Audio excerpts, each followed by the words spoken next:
Hello, hello, Leo Collective. Ako po ito, si James. Kamusta po kayong lahat and welcome po sa James Tarot PH. Ito po ang inyong June manifestation reading. So ngayon aalamin natin kung ano yung update sa manifestation mo at kung paano mo siya makukuha. Okay? But first, mga Leo, ihanda mo na ay yung isang tanong para sa ating isang tanong, isang sagot. Kung meron kang pang malakasang one question, hawakan mo yan. Sa dulo po atin po yung sasagutin by using these cards. Okay? Let's begin. Holy Spirit, Spirit Guides, bigay po natin kay Leo ang mensaheng dapat nilang malaman. Inhale and exhale. Your cards for the month. Nice. Beautiful.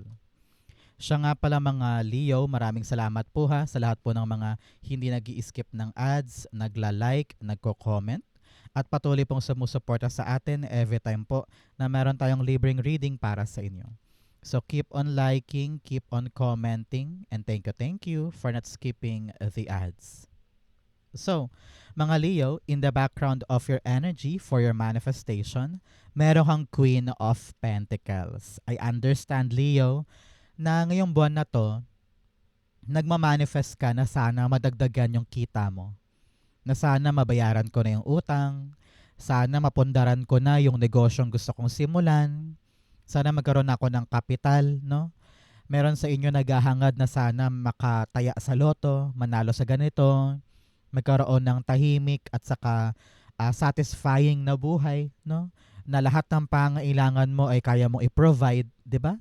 Ramdam na ramdam ko dito yung pagnanais mo na yumaman, pagnanais mo na ma-manifest yung dream job na hindi ka na mag-iisip kung meron ba akong panggastos bukas, meron ba akong pambili nito bukas, meron ba akong pambayad sa bills, di ba? You are really focusing on the pera. You are focusing on your wealth and something is arriving this time. Ramdam ko dito na pag lumalabas po si Queen of Pentacles, hindi ka mawawalan. Okay? Sabihin mo nga, hindi ako mawawalan. Very good for you. In your core energy, meron kang the Ace of Swords. Si Ace of Swords here, ito ang current situation mo, Leo. No? Parang this time around, hinahanap mo yung kaliwanagan. Hinahanap mo yung clarity kung paano ko ba masasolve itong problemang ito. Naghahanap ka ng diskarte ngayon. Naghahanap ka ng trabaho, naghahanap ka ng paraan, naghahanap ka ng bagong sideline. Kasi nga, in this economy, napakamahal ng maraming bagay. Kuryente, pagkain, bilihin, pamasahe, sabay-sabay, di ba? So parang you're thinking, teka, paano ko ba palalakihin yung pera ko? Paano ko ba mapoprovide yung needs ko? Kailangan ko ba ng second job? Kailangan ko ba mag-online selling? What if simulan ko ng mag-YouTube? What if maging content creator na ako? What if magbenta ako sa bayan or mag-commission-based work ako? Parang ganyan. So, marami kang ideas. At ang hinahanap mo ngayon yung pinaka posibleng paraan para matupad itong nais mo na magkaroon ng kaching-kaching at makapag-relax ka na. I-manifest natin yan with the confirmation card, the strength card. Ikaw to, Leo. Kapag lumalabas ka sa iyong sariling reading, ibig sabihin napaka-powerful mo. Okay? Sabi ng yung spirit guides, meron kang 1-1 here. Kita mo, Ace of Cups, Ace of Swords, 1-1 yan. Ibig sabihin, merong bagong pintuan, bagong opportunity, bagong paraan para marating mo tong kaching-kaching. Okay? Para meron kang panggastos, meron kang pambayad, meron kang pambili. Sabi dito, with the Ace Strength card, clarifying our Ace of Swords, sabi niya, magpakatatag ka. Kung ano man yung sisimulan mo, halimbawa, balak mo nang mag-apply sa bagong trabaho, balak mo magsimula ng bagong negosyo, balak mong ipanalo yung isang laban, yung isang contest, yung isang sinalihan, magpakatatag ka, magpakatapang ka. Use your element para mag-gain mo yung panalo this time. Okay? Nasa card mo si breakthrough card. Ibig sabihin, kayang-kaya mo siyang magawa. Kayang-kaya mo siyang ipanalo. Ang kailangan lang ngayon magpakatatag, magpakatibay, and then magpakatapang. Kasi kayang-kaya mo siyang gawin. Okay? So mga Leo, ano ba yung mga gusto mong i-manifest this month? Nako, ito na yung tamang time para gawin yan. So comment down below, specifically ha, kung ano yung gusto mong makuha para nang sa ganon, magets ni universe kung ano yung pinaka-specific mong gustong makuha mula sa kanya. Okay? In the area of your what's blocking, ano po yung humaharang sa inyo? Meron kang the sun card. Sabi dito ng yung spirit guides, medyo negative kang mag-isip ngayon. Yun ang mali sa'yo. Yun ang humaharang sa'yo. Na parang you think things negatively. Halimbawa, may gagawin kang isang bagay, iniisip mo, ay baka malugi lang, wag na lang. Ay baka hindi ko magawa, sayang lang, wag na lang, ayoko na ituloy. Napopornada yung mga dapat mong gawin dahil sa mga takot. Kung kaya mong mag-overthink ng nega, dapat mag-overthink ka din ng mga positibo. Okay, Leo? So, do things lightly. Hindi pwedeng pinapahirapan mong sarili mo. Kailangan din daw na maliwanagan ka sa bawat action mo ngayon. Hindi pwedeng sakto na yan. Hindi pwedeng ganito lang gagawin ko, hindi ako sure. Kailangan malinaw sa'yo bawat action para hindi magkamali, hindi magsayang ng oras, hindi ka paligoy-ligoy, hindi ka maligaw, no? Kaya kailangan malinaw sa'yo yung purpose ng gagawin mo para dire-diretso ka. Para hindi ka ma-burn out at hindi ka huminto sa kalagitnaan. Okay? Sun card, you have the Five of Wands. Okay. Sabi dito ng yung spirit guides, meron kang mga inner conflict. Meron kang mga kalabuan or laban sa iyong sarili na parang, gagawin ko na to, pero mamaya aatras ka. Pupuntahan ko yun, pero mamaya susuko ka na. Parang paiba-iba, nag-flip-flop, no? Meron kang kalituhan sa isip mo, kaya lalong umaantala. Kaya sabi dito, paliwanagin na yan, think positive, para nang sa ganon walang atras-abante. Para meron ka ng unifying idea, paabante. Sabi rin dito, enjoy mo lang. Masyado mo daw kasing sinoseryoso, kaya ka lalong nahihirapan. So just enjoy your life, enjoy the journey, wag masyadong dibdibin, and make sure na buo sa isip lahat ng action. Okay? So, mga Leo, tanungin kita ngayon, ano ba yung mga katangian or characteristic ng isang Leo na proud kang meron ka? Na parang sabi mo, dahil Leo ako, nagagawa ko to. Dahil Leo ako, nakuha ko yun. Parang ganon. So comment down below. What is the best characteristic of a Leo na proud ka? Okay? In the area of what you need to do, meron po kayong the Tower card. Ang sabi dito, Leo, hayaan mong magbago yung mga dapat magbago. Okay? Very clear yan. Huwag mong kontrolin yung mga pangyayari. Huwag mong ipilit pag alam mong wala na sa kamay mo. Huwag mong puwersahin pag iba sa iyong plano. Diba? Sa panahon to para tanggapin kung ano man yung mawawala, kung ano man yung matatanggal, kung ano yung kakahinatnan ng ginawa mo. Because that is God working in your life. Inaalis niya yung mga mali, tinatanggal niya yung hindi para sa'yo, and then pinapapunta ka niya sa mga landas sa talagang dapat mong tahakin. So, wag mong labanan yung changes. Itong changes na ito, kailangan to ngayon. Para nang sa ganon, makatulay ka talaga sa tamang ruta na para sa'yo. Okay? Example, sa work mo, biglang nagbago. Imbes na pang umaga ka, nilipat ka sa panggabi. Syempre, wala ka namang choice, di ba? Ito yung mga pagbabagong wala ka magagawa. So, i-accept mo na lang na panggabi na ako, gabi na ako talaga gising, sa umaga tulog ako, ganyan. So, kung ano yung changes sa routine, kung ano yung changes na kinakailangan sa'yo, gawin mo siya. Okay? Kailangan mo mag-adjust ngayon. Tower card, the Nine of Swords. Yan. Sabi dito, huwag mong problemahin yung mga bagay na hindi mo naman kayang baguhin, na hindi mo kayang kontrolin, na hindi mo kayang ipilit. Huwag mong ubusin ang oras mo doon. just let it happen. Just let it go, let it go, let it flow. And you will see na okay naman ako eh. Hindi ko dapat ikatakot, hindi ako dapat mag-aligaga. Kung ano man yung nagbabago, alam ko, pabor sa akin to. May meaning to, may dahilan to kung bakit nagbago. So, tanggapin mo na lamang, hintayin mo yung kaliwanagan sa dulo ng changes and you will see na okay naman pala ang lahat. Parang ganyan. Okay? In the area of what you need to focus on, meron po kayong the Ace of Cups. Sabi dito, Leo, ay pahalagahan mo daw yung naramdaman mo sa isang bagay. Hindi pwedeng iniiwasan, hindi pwedeng tinatanggi ang feelings. Sabi, honor your heart. Pag takot ka, takot ka.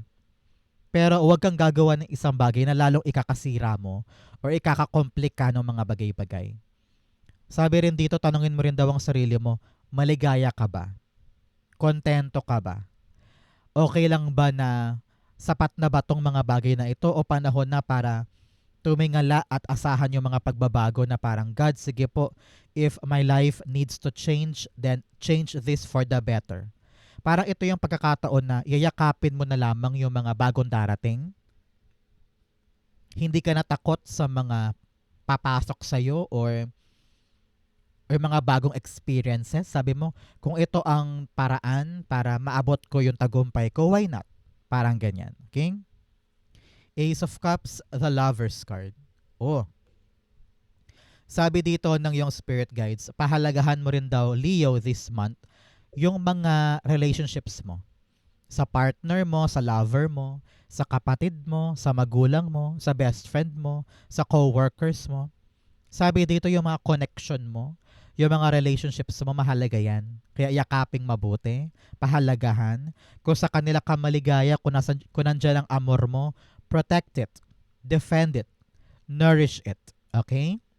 Sabi rin dito, may papasok na isang bagong bagay na kailangan mong panindigan.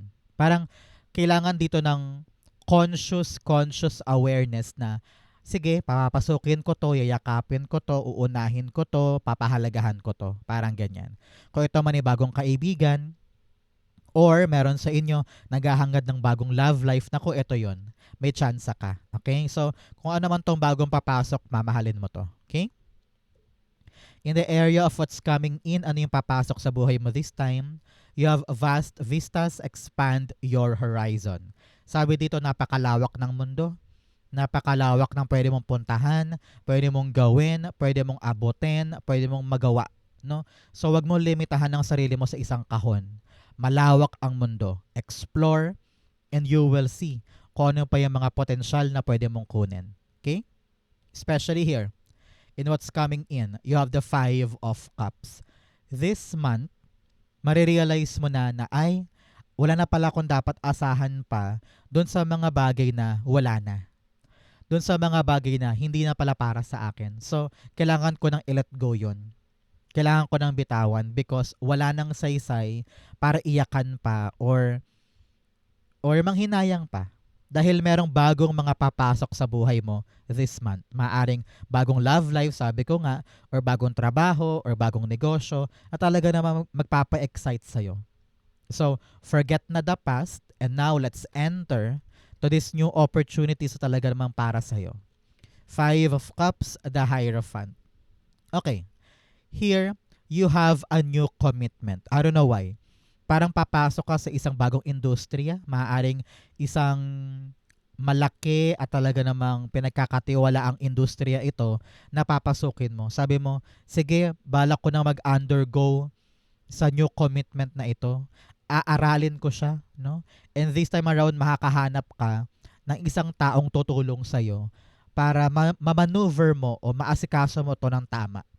This person will enlighten your mind na parang, oo nga po, no, tama ka, gagawin ko nga to. Ay, tama po kayo, sige, ganito pala dapat kong gawin. So, this person will parang papalakasin niya yung loob mo na tanggapin tong mga bagong biyaya. And then siya yung magtuturo sa'yo kung paano mo to mapapakinabangan o kung paano ka magiging successful dito. So congratulations. Your commitment to this new thing will be tested. Kaya aralin, pagsumikapan, at huwag i-take for granted. May taong tutulong kaya makinig ka sa kanya. Okay? In your divine messages, meron kang hold your vision. Yung iyong pananaw, yung iyong pagtingin pagdating sa iyong kaperahan, kinabukasan, pag-unlad, kailangan daw nakatutok ka dyan. Kailangan daw talagang hands-on ka, nandoon ka para asikasuhin, hindi mo iaasa sa iba, kailangan ikaw talaga ang punong abala. Okay? In your divine, meron kang the Eight of Wands. Focus. Tinan mo siya. Isang direction lang yung tatamaan ng mga wands, di ba? Isang direction lang. So parang sinasabihan ka na, you need to act fast. You need to be efficient. Kailangan dito may sigla, may gigil, may passion tungkol sa isang bagay. Pinapayuhan ka na, huy, focus muna tayo sa isang bagay at isang bagay lang muna. Kapag nagawa mo na yan, nagtagumpay ka na dyan, sige, saka mo palawakin, saka mo i-expand, saka ka tumingin sa ibang bagay. Pero sabi dito, let's just focus on one thing. Umiwas ka daw muna sa mga distractions, sa mga panggulo sa buhay, sa mga bagay or imbitasyon na pwede mo namang hindian muna kasi meron kang dapat unahin.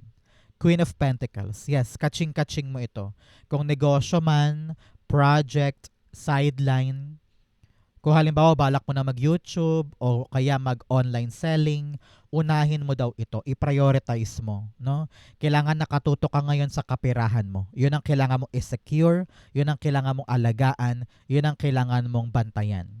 Pero makakaasa ka na merong mabilis na resolution tungkol sa isang bagay na nilalakad mo. Kung ito man ay dokumento, approval, um, go signal o kaya pag-abante ng isang bagay, bibilis na yan and somehow lalago na yung mga bagay para sa'yo. Congratulations. In your fortune, meron kang tiger, doing something risky, taking a chance. Yes, panahon na to para sumubok ng mga bagong bagay. Huwag nang matakot, huwag nang mailang. Be positive and everything will be fine. You are at risk taker ngayon. Okay? You also have broken ring, parting of the ways in either romance or business. Sabi dito, meron sa inyo, hindi para sa lahat meron sa inyo magsosolo ng gagawin or meron kang gagawin na very independently at sabi mo, kaya ko tong mag-isa, kaya ko tong tutukan mag-isa, and I will prove to everybody na magagawa ko siya. Okay? You also have key, successful outcome to a problem. Congratulations. Ito ang malaking sign na kung ano man ang problema mo, masosolve mo yan. You also have flute, disappointment in a friend or a lover.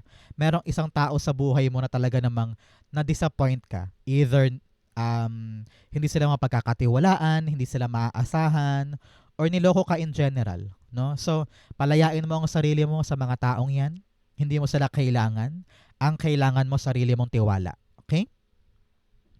In your fortune, meron kang the 9 of Wands. Tingnan mo naman, meron kang 8, 9, and 10.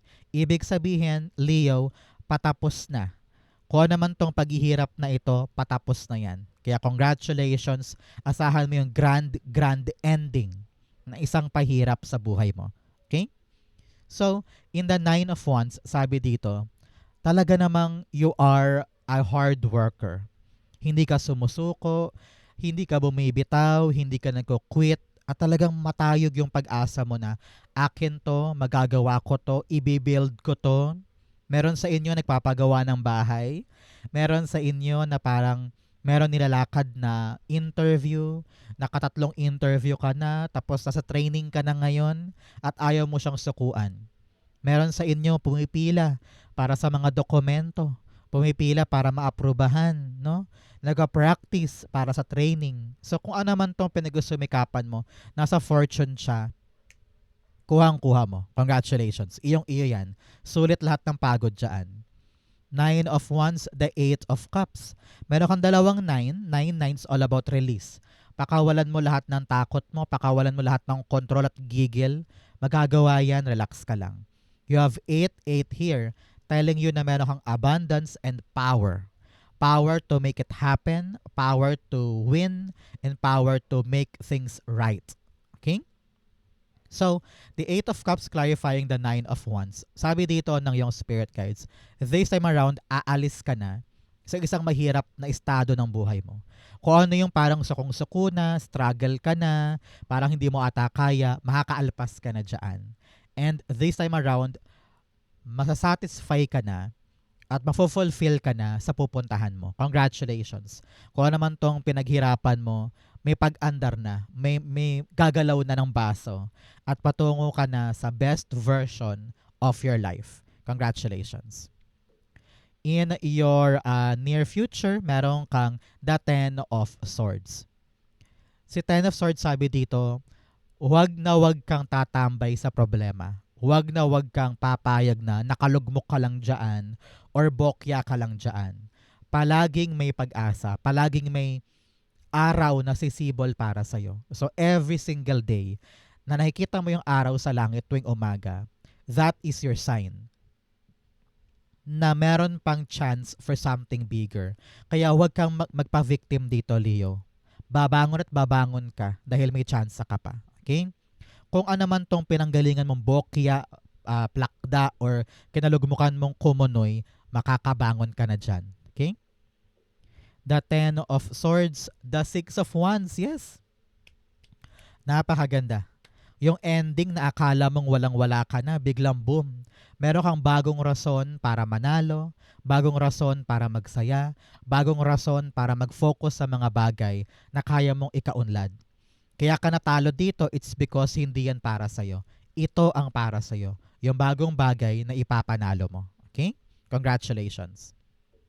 So, Leo, ang missing puzzle piece, ano yung kulang na ingredient para talagang makuha mo na yung manifestation mo? The Emperor card. Kulang ka lang sa tapang ngayon. And kulang ka lang sa disiplina, sigasig, at action. Yun ang kulang. Very, very simple. But actually, mahirap siyang isabuhay. Siyempre, pag marami kang pangamba, pag marami kang duda, pag marami kang takot, tapos napakalabo pa, wala kang pinanghahawakan, talagang maduduwag ka. Normal naman yan. Pero para daw talagang makuha mo yung manifestation mo, you need to be brave. You really need to stand up, take action, make a move. Yun ang pinaka-importanting kulang na kulang sa'yo. Emperor card, the Sun card. 2 beses lumabas si Sun card telling you talaga na kailangan natin na maging positibo sa lahat ng bagay. Hindi pwedeng nega. Hindi pwedeng hindi ko kaya. Hindi pwedeng naku baka matalo lang. Kung kaya mo talagang isipin yung mga kanigahan na yan, baguhin mo. Always think positive and enjoy what you have. You have the power, you have the ability, so asahan mo yon. Okay? Sabi rin dito, parang panahon to para maging malaya. Huwag ka nang papatali or papakadena sa mga bagay na alam mong pinuputol yung potential mo or minamaliit ka. Be brave to explore, be brave to win, be brave to be free. Nang sa ganun makuha mo talaga yung para sa'yo. Okay? So, mga Leo, let's go na sa yung isang tanong, isang sagot. Close your eyes and concentrate on this one question. Pumikit ka na ngayon. Isipin mo lang ang nag-iisa mong tanong. Inhale and exhale the answer to your question. You have 8 of Pentacles, the Temperance card, and the 4 of Swords. Okay. At the bottom, meron kang the 10 of Pentacles. Sabi dito ng yung spirit guides, you're thinking of a long-term blessing. Iniisip mo kung tatagal ba talaga to, makukuha ko ba, akin ba siya, permanente na ba to, nagiging successful ba ako dito, nag-iisip ka na pang matagalan, no? Pero sabi dito ng yung spirit guides, magtiyaga ka lang. No? Patuloy mong gawin yung proseso, huwag ka mawawala ng pag-asa, huwag ka mawawala ng pasensya. Your hard work is needed now. Okay? Kailangan mo ngayon na pag-aralan mabuti, mag-excel, pwede ka naman matuto online or seminar, training, workshop para nang sa ganun mapatalas mo yung skills mo para mangyari to. Narinig ko dito na meron ka pang dapat aralin, meron ka pang dapat busisuin, meron ka pang dapat na ma-practice or magawa ng tama para ito yung mangyari. Pero ngayon sabi dito, kunin mo yung mga pahinga mo. Huwag mong kalimutan na magpahinga, mag-relax, huwag mangamba, huwag pangunahan. Just have a kalmadong energy. Alam ko pinagdarasal mo to, hiniling mo to kay God, sa'yo mo, God, I want this. God, gusto ko ng long lasting, gusto ko ng permanente, gusto ko ng stable, gusto ko ng maligaya at sumasabog sa kaligayahan sa buhay ko. Magagawa daw eh. Archangel Michael is here. Doable siya eh. At may skills ka para maganap siya. Pero kailangan talaga mag-improve at kailangan magpasensya. Kasi ito yung mga panahon na kailangan mong patunayan kay universe na seryoso ka dito, gagawin mo to, and it will come to you at the right time. Ma-manifest mo siya. Huwag ka mag-alala. Okay? So kung ang question mo yes or no, the answer is yes.